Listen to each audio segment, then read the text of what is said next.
ഇന്നത്തെ വീഡിയോ കാലഭൈരവനെ കുറിച്ചാണ് കേട്ടോ.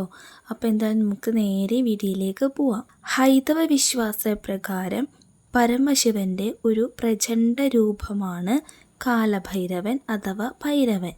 വിനാശത്തെ നിയന്ത്രിക്കുന്ന ശിവരൂപമാണ് കാലഭൈരവൻ എന്നാണ് വിശ്വാസം. ഹിന്ദുമതത്തെ കൂടാതെ ജൈന ബുദ്ധമതങ്ങളിലും കാലഭൈരവനെ ആരാധിക്കാറുണ്ട്.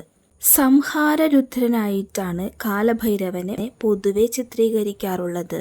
ശരീരത്തിൽ സർപ്പങ്ങളും കപാലമാലയും ആഭരണമായി അണിഞ്ഞിരിക്കുന്നു.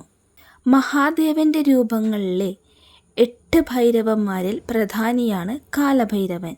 മഹേശ്വരൻ ഈ രൂപത്തിൽ ബ്രഹ്മാവിൻ്റെ 5ാമത്തെ ശിരസ് നുള്ളിയെടുത്ത് എന്ന് ശിവപുരാണത്തിൽ കാണാം. കാലത്തിൻ്റെ അഥവാ സമയത്തിൻ്റെ ഈശ്വരനായും കാലഭൈരവനെ സങ്കല്പിക്കാറുണ്ട്.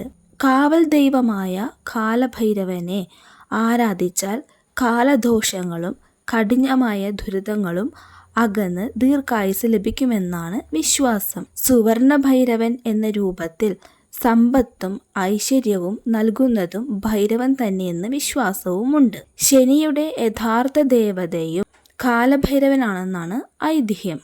സതിയുടെ ശരീരപിണ്ഡങ്ങളുടെ രൂപത്തിൽ ആദിപരാശക്തി കൊടുകൊള്ളുന്ന ശക്തിപീഠ ക്ഷേത്രങ്ങളുടെ സംരക്ഷണമൂർത്തിയായി കാലഭൈരവനെ പ്രതിഷ്ഠിച്ചിരിക്കുന്നു. കാശിയിലെ അഥവാ വാരണാസിയിലെ കാലഭൈരവ ക്ഷേത്രം പ്രസിദ്ധമാണ്. കാശിയുടെ കാവൽ ദൈവമായ കാലഭൈരവൻ സകല ആപത്തുകളിൽ നിന്നും ഭക്തരെ രക്ഷിക്കുമെന്നാണ് വിശ്വാസം. വീഡിയോ ഇഷ്ടമായിട്ടുള്ള ചാനൽ സബ്സ്ക്രൈബ് ചെയ്യാൻ മറക്കരുത് കേട്ടോ. അടുത്തൊരു നല്ല വീഡിയോ ഇട്ട് വരുമ്പോഴേക്കും എല്ലാവർക്കും ശുഭരാത്രി.